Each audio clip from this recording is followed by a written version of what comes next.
Look, thank you, David, for coming along. I know we've spoken a fair few times over the years, and obviously once you've been at Hargreaves Lansdown, and then we saw you take the big bold step to leave and move on and start up Navos. So I guess Chad and I'm sure you probably guessed by all the messages we were sent hounding you to come and be part of our startup podcast. So I guess for those of you who haven't watched our podcasts before, sort of a half-hour, 40-minute conversation with Chad, and our guest. And today, like I said, we've got David. So hopefully David's going to talk quite openly about sort of the journey he's been on, and talk through probably, his words, not mine, some of the big decisions to leave and set up Navos. And I'm sure we've all got a bit of a view and some interesting insight around that.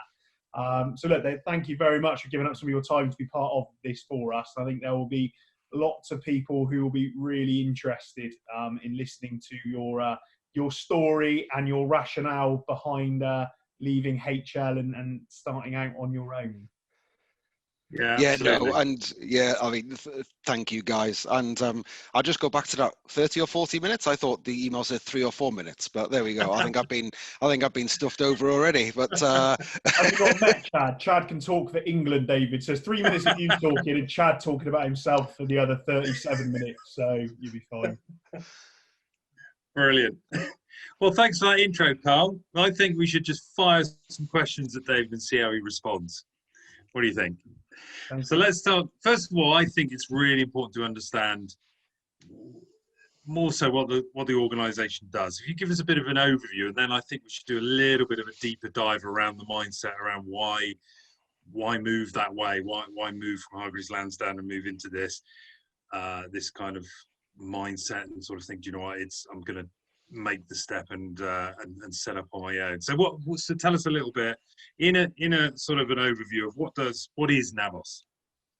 So I mean, thanks for that, guys. Thanks, Chad. I mean, it's a very good question, and one that will post sort of quite a lot. And I mean, ultimately, at a high level, Navos is a one-stop shop technology organization for business. So, you know, one of the things that resonated a lot with me as CIO, as ex-CIO now of Hargreaves Lansdown, is, you know, I used to get really frustrated that you used to have to manage maybe 10, 15, 20 different contracts with 10, 15, 20 different suppliers, all, you know, different ways with different people, with different terms. And it was almost a job on its own. And, you know, those relationships were really important, both to helping me and the team run an effective IT and technology and cyber organization at Hargreaves Lansdown, and obviously even my career before HL as well. But it's the sort of thing that has resonated with me for quite a while.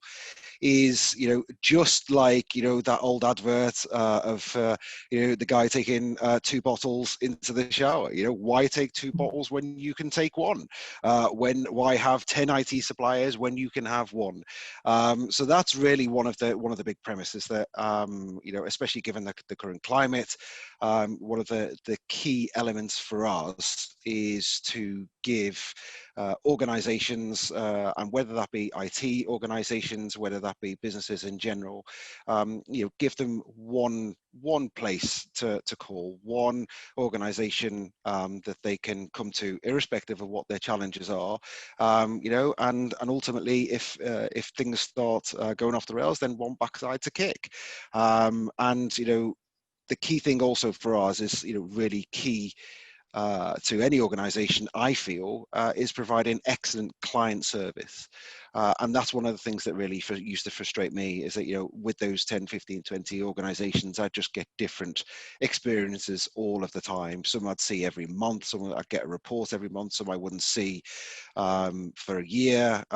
Some organizations, embarrassingly, there's the whole pre-sales and post-sales entity. I'd see them and I'd feel loved until I signed the contract, and then, you know, I'd like a one-night stand, I'd never see them ever again, and that used to frustrate the hell out of me, especially when I was paying invoices every month.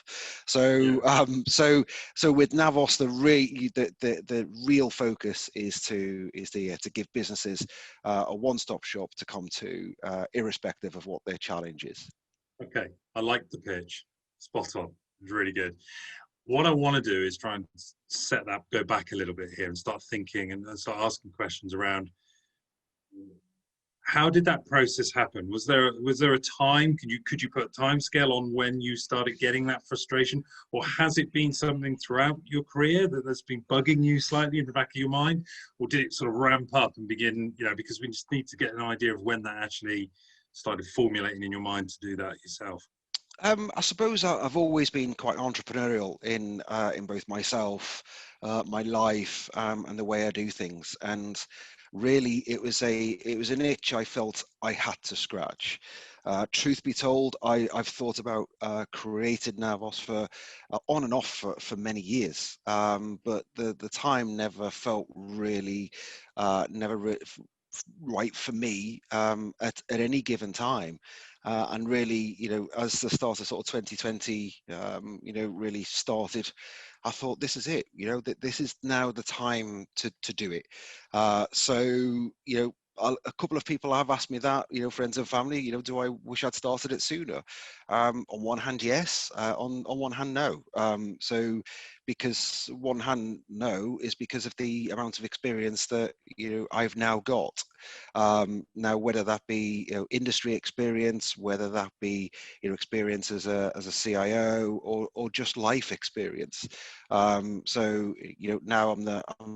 the wrong side of 40. I think it's I now feel that I'm actually well bedded in both in life and also in the sort of commercial life, actually, that I've got a rounded experience perspective in order to really tackle a hell of a lot of things in a lot of different ways. It's now has felt the right time to do it. Could I list exactly what it was? No. Was it a gut feeling? Yes, it was, but it was a gut feeling that I challenged myself on. Is it now the right time? Why is it? And everything just felt right, Chad. That the stars just seemed to align. It was just like, yes, let's make the jump. Let's do it. Okay. So, sorry, yeah, go for it, Carl. I was going to say, I think obviously one of the questions that probably is on the tip of a lot of people's tongues, and I remember when obviously, lots of people know who HL are in the Southwest, and obviously when they sort of saw you moving on, everyone was going, oh, where's David going? Where's he going to end up? What's he off to go and do? And we were all sat there scratching our heads kind of going, where do you go from HL as the CIO if he wants to stay in the Southwest? And then obviously we saw you pop up and setting up on your own. And I suppose just one of the things is kind of you kind of got to the space in your career, sort of as CIO, FTSE listed business, sort of one of Bristol's biggest, best known employers. You were kind of almost, you were at the top of your career, and sort of where I think a lot of people would aspire to get to. And I know you said it was kind of something that happened over time, but I guess I was just curious, was there, I suppose, what was sort of that straw that broke the camel's back that made you go, right, I'm going to walk away from this big enterprise business where I sit at the top of the tree, and I'm sure, don't get me wrong, you had some really tough decisions, and it wasn't exactly a walk in the park as that job, but I guess you were kind of one of these few people that actually made it to that CIO job, and to kind of walk away from that, I'm sure lots of people are sat there going, why, what? I guess what made? Are you mad? Yeah, for want of a better way of putting it, Chad. Yeah, that's it. And I'm sure lots of people are thinking that because, like I said, lots of people would want to get there, and they got there in their career. They'd sort of be, "Wow, I am here. I have made it." Yeah. I suppose what's your thoughts, your take on that? Look, it's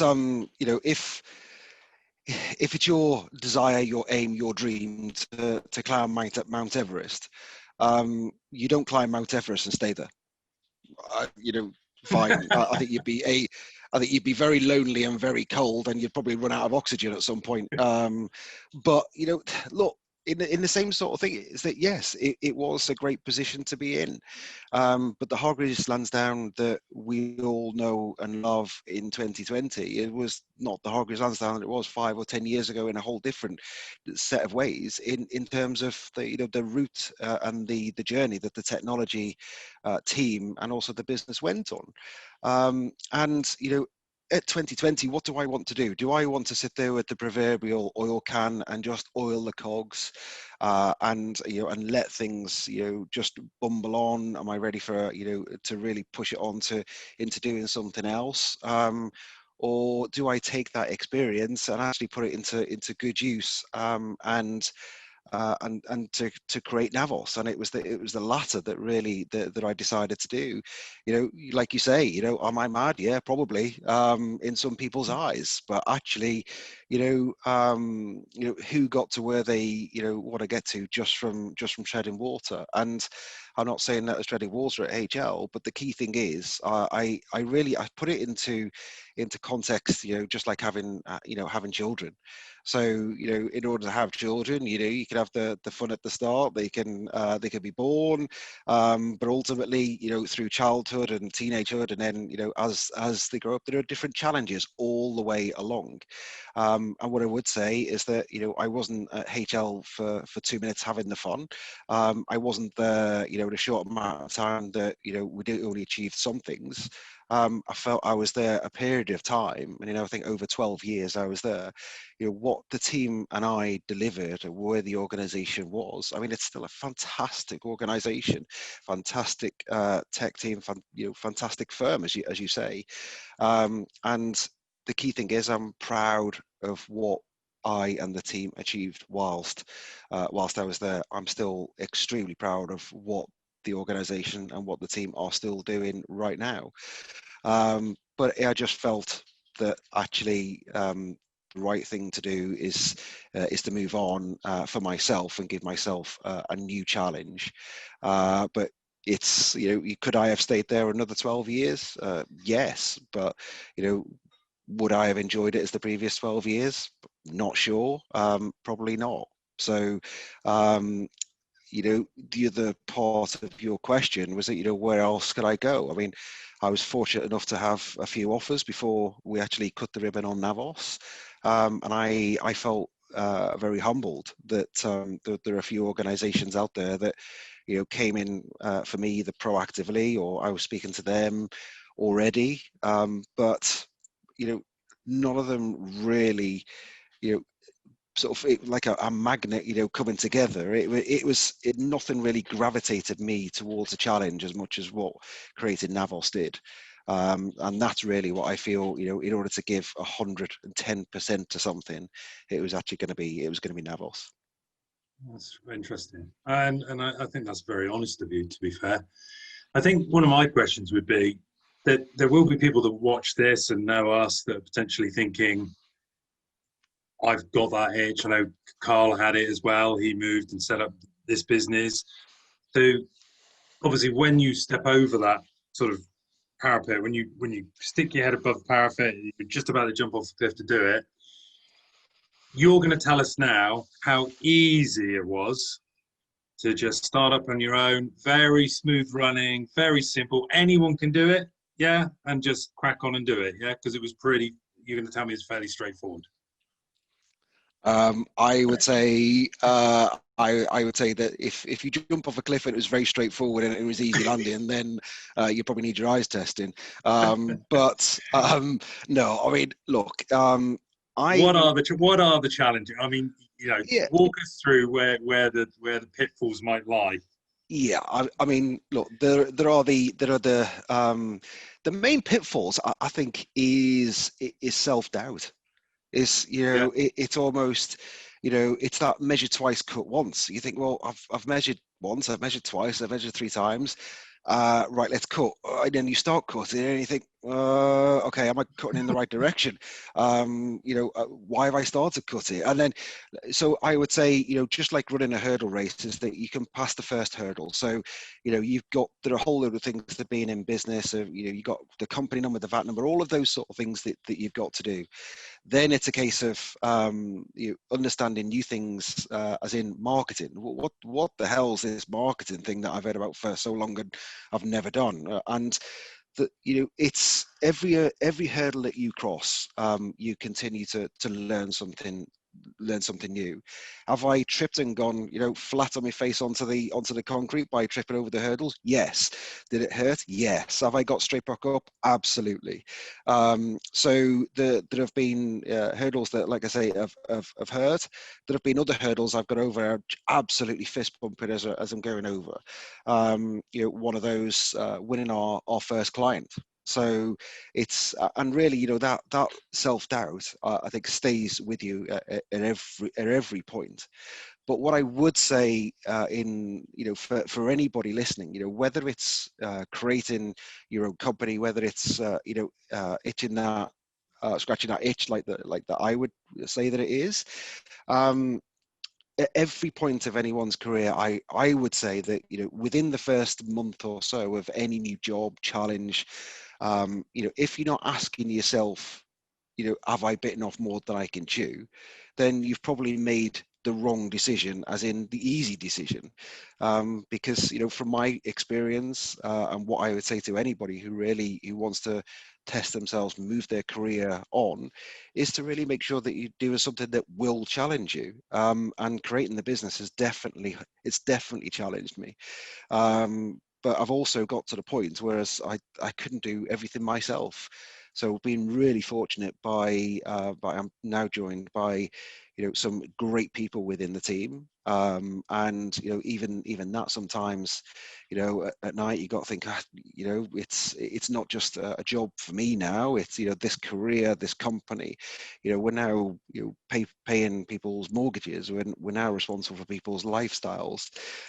So collectively, we've got to be doing things together. We've got to be doing things right. So yeah, definitely that tenacity in order to just get over the self-doubt and actually remain steadfast on what that end journey is of that hurdle race, and pick yourself up if something does trip you up along the way. Well, that sounds really good. And I suppose you alluded to one of the things you mentioned earlier on about sort of marketing, what's that, and all of a sudden I've got to do that. I think that's one of the common things that we hear from founders is they're really good at their subject matter and they know that inside out, and that's the part that's made them go, right, yeah, I'm going to take the leap of faith and going to go and do it. It's one of the questions I always ask. I'm intrigued to hear from you. How have you dealt with those other elements, or from a sales perspective, from a marketing perspective, because they're really critical in building and growing a business. And I think for lots of aspiring founders or people starting out on this journey are probably all facing the same challenges. So I guess it'd be interesting to get your take on that. Well, so immediately what comes to mind is common sense, Carl. Marketing, I'm finding, is obviously it is a specialist subject. Am I a specialist in it? No.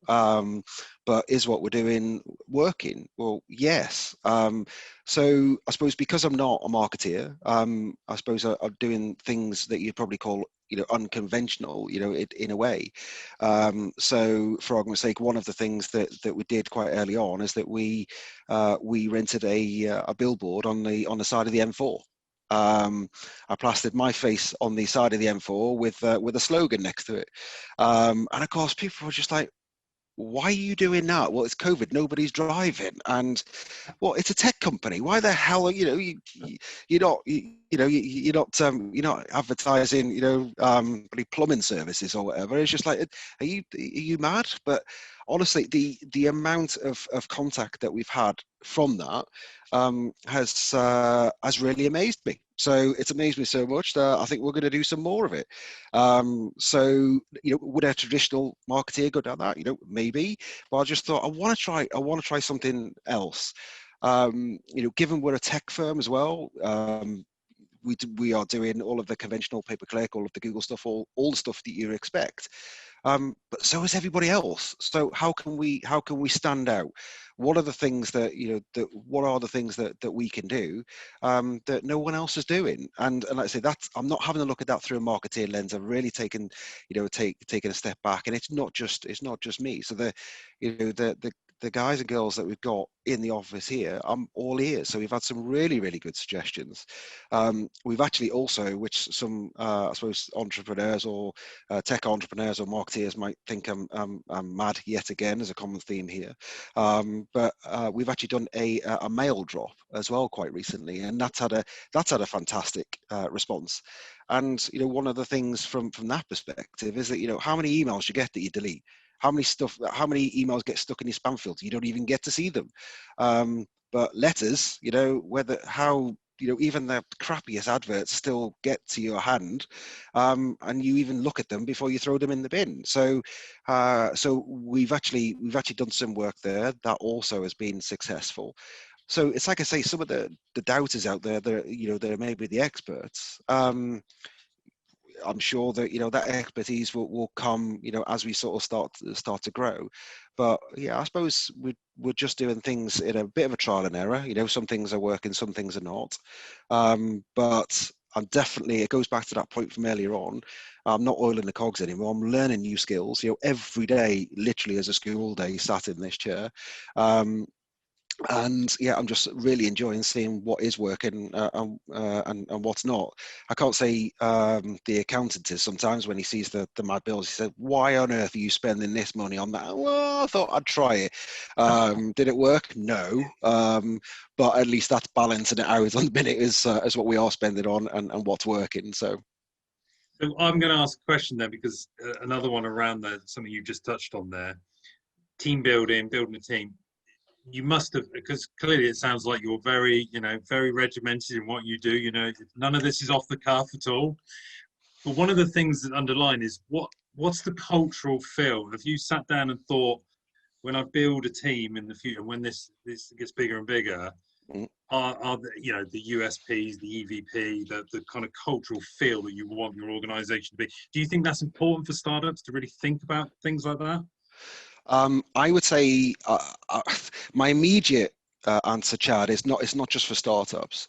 I'd say for anyone in business in general, but let's park the startup piece at the minute because I'm going to get on my high horse for a minute as well.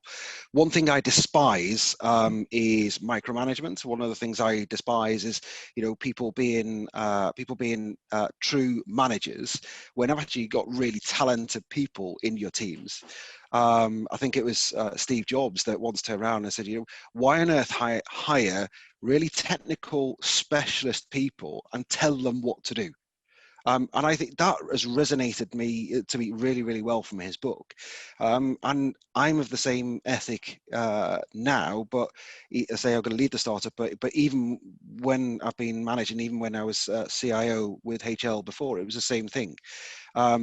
I am really happy, to be told if we're not doing something right or we should change something, because I think having that challenge is a really, really important aspect around you, but also being welcome for that challenge.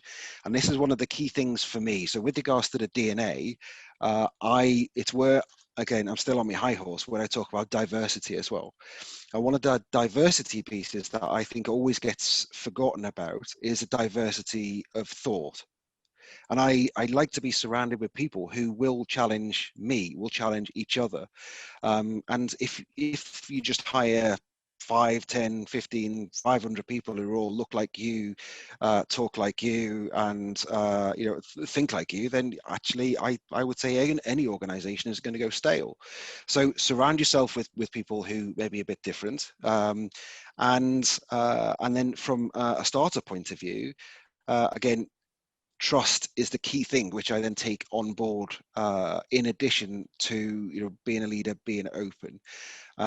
Trust should still be there in the business world, but there are some times when, especially if you're listed business, then you do have to take things a little bit differently from a regulatory point of view. But in the startup environment that we have here in the office, the trust that the team have got to crack on with stuff is implicit. It's that's one of the things that we've always written into our DNA.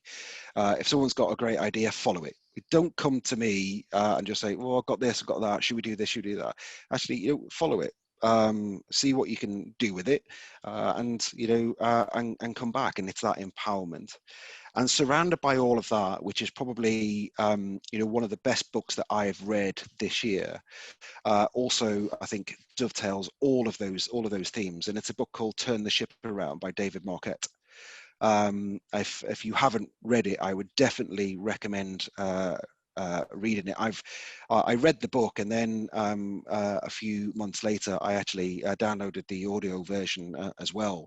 But there are some key elements in there. David was an ex submarine captain, and actually implemented some real real new and innovative ways of managing on a submarine. So it's those sort of things that sort of stick with me.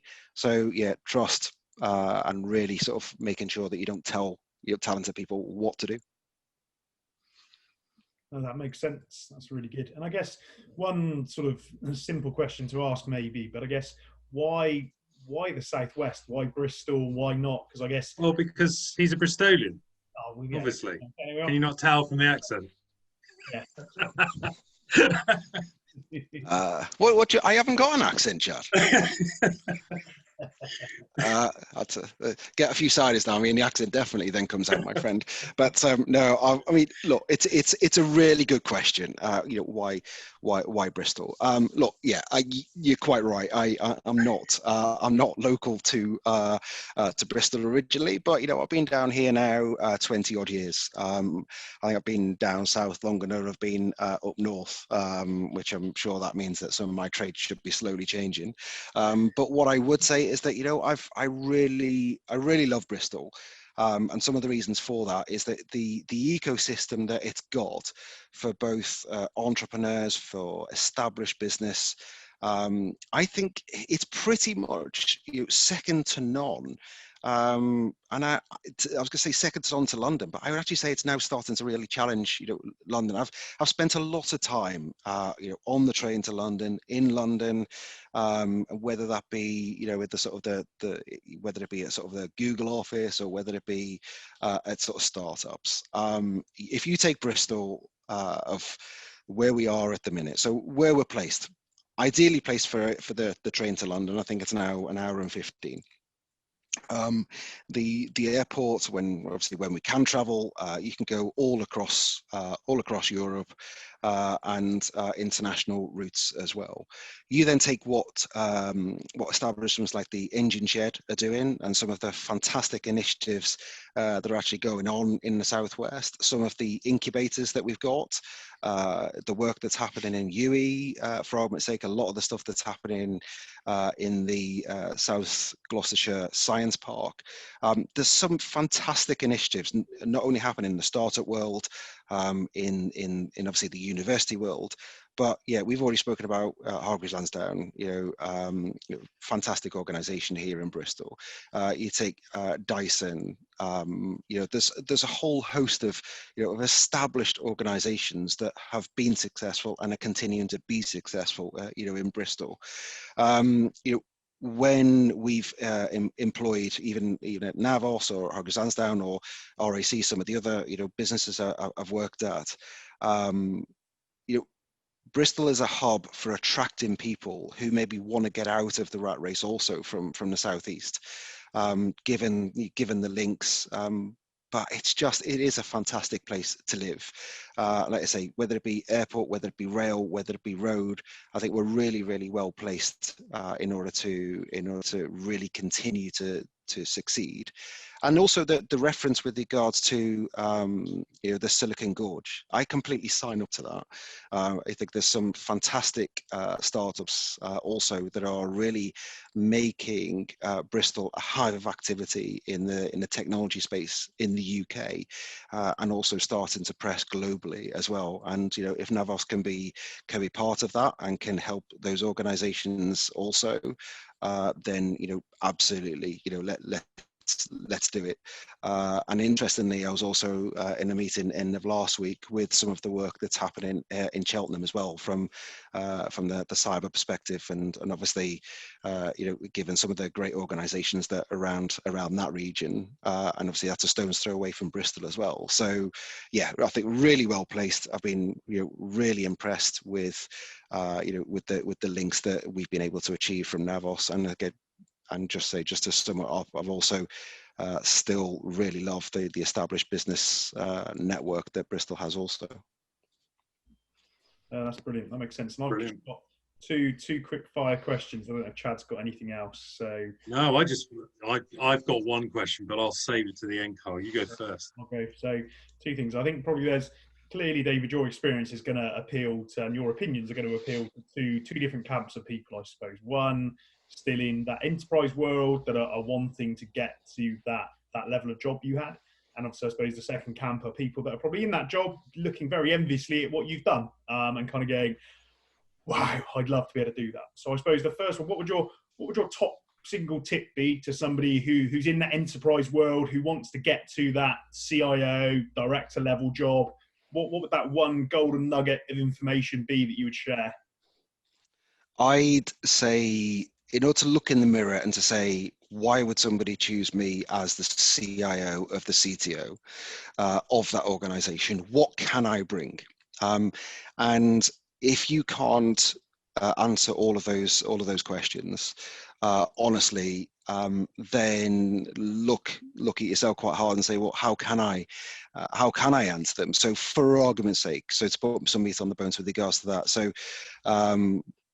you get different shapes of CIOs or IT directors. Some are sort of more heavy on maybe the infrastructure, the security side. Some of the sort of the software side. Now, we all have gaps in our knowledge set.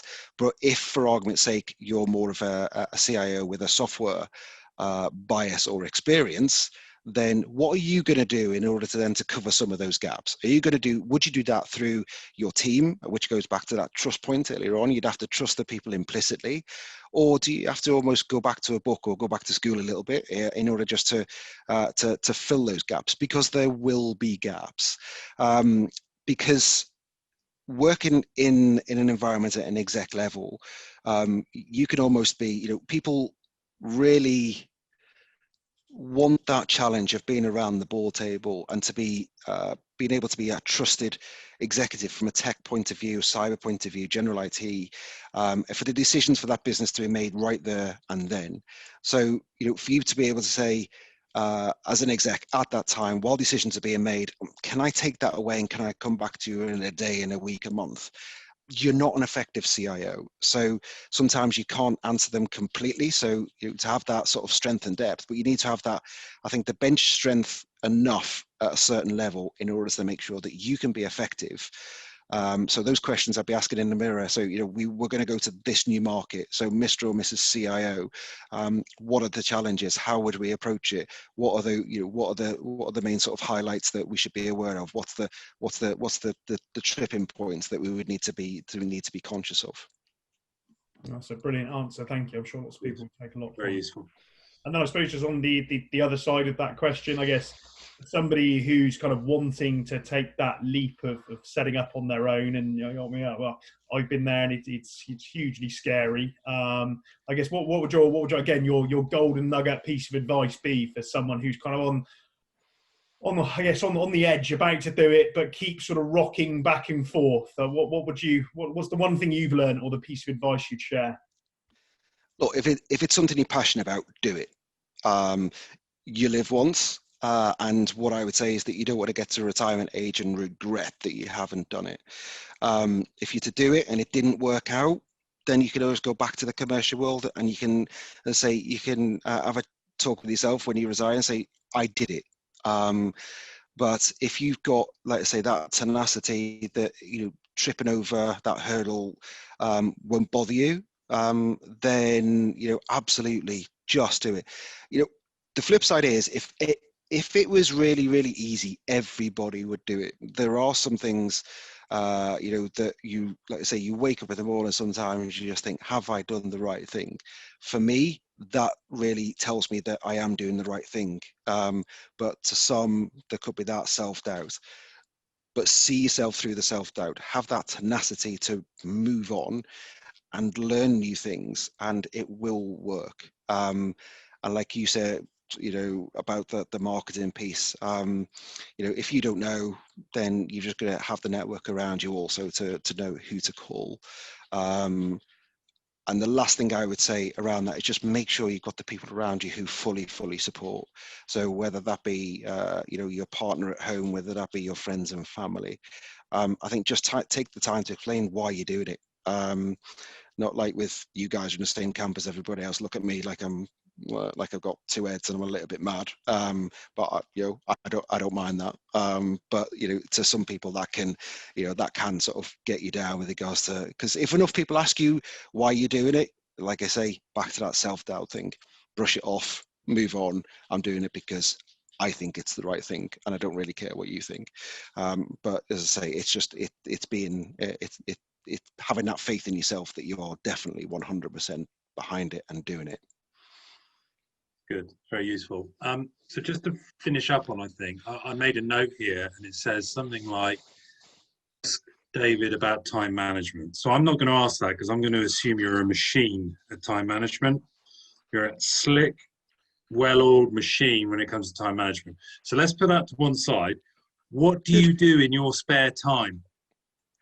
What do you do to unwind apart from put odd pictures on the wall there? What team is that? I can't even. That's Liverpool. That is the current world, European, and English champions. And yeah. Right, that's enough about Liverpool. What do you do in your spare time? I enjoy watching Man United play bad. No, let's not say. Let's talk about football. Look, one thing I will say, Chad, just as a preamble before I answer that, because it does dovetail to your earlier point about time management. Yes. And then the previous question that Carl was asking also, as an ex-CIO, I'm supposed I'm a little bit embarrassed to say that I never ever gave time for myself. Never.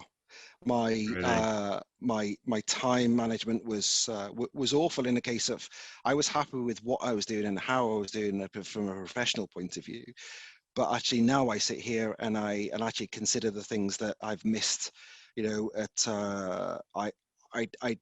I'd probably in my eldest now is 13. I probably seen 2 of his you know, Christmas nativities. You know, does that make me feel proud as a father? No, it doesn't. At the time, did it feel right because of the pressures and strains of being a CIO? Yes, it did.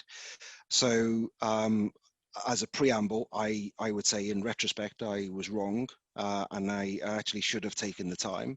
But it's also, I think life and business is becoming more accepting of that, of the sort of the personal life. It hasn't always been like that. Let us not forget. But taken to present day, you know, what do I do to unwind? I love motorsport. So I've bought myself a 2-stroke go-kart.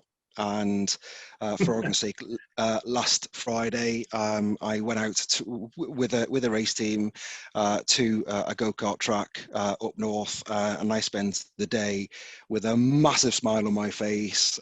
You know, driving. You're just a big kid, aren't you? That's what just it a big kid. Yeah, yeah. Less of the big. I'm trying to do something about it. But no, yeah, you're right. But no, you know, going down the straight of a race circuit, you know, at 80 miles an hour with your backside an inch off the ground. Yeah, you're right. I am a big kid. But it's I did love it. But I've done the commitment to buy a go-kart because I'm thinking, no, I want to do it. As I say, I sort of associate myself with a race team as well. So, you know, I get the right level of tuition. So, you know, I don't just sort of it into a wall and break a load of bones. But I am really enjoying that at the minute. I've got some races coming up, and yeah, I'm really sort of trying to commit that, and even the simple things in life, just taking the children to school, once in a while, a bit more often than what I was doing before. So yeah, I think it's, no matter what it is that anybody is doing, my advice is, no matter what, just do it, because do you know what, the work will still be there tomorrow. I think we should end on that. I think that's a perfect ending. Listen, David, thanks so much for your time. I really think that's, it's been a real honest, frank, open sort of conversation with us around lots of different subjects. Would you say, Carl? Yeah, no, I think it's been brilliant, David. Yeah. Thank you. I mean, we really enjoyed it, and I think there will be lots and lots of people who will be very intrigued to listen to your story so far. And I think as long as you're happy and comfortable with it, I think it'd be great to probably do one in another 6 months' time, because I'm sure as Navos grows and you have more success, there'll be more challenges and lessons learned along the way. So I think it'd be great to have a follow-up session, when you're comfortable and ready to do so. But look, massively appreciate your time, and thank you very much for being part of it. Oh, that's brilliant. Carl, Chad, I love the podcast. Love listening. So, really, let's put that in a diary for sort of 6 months' time. I'd really look forward to doing it again. And I'll catch up with you guys soon.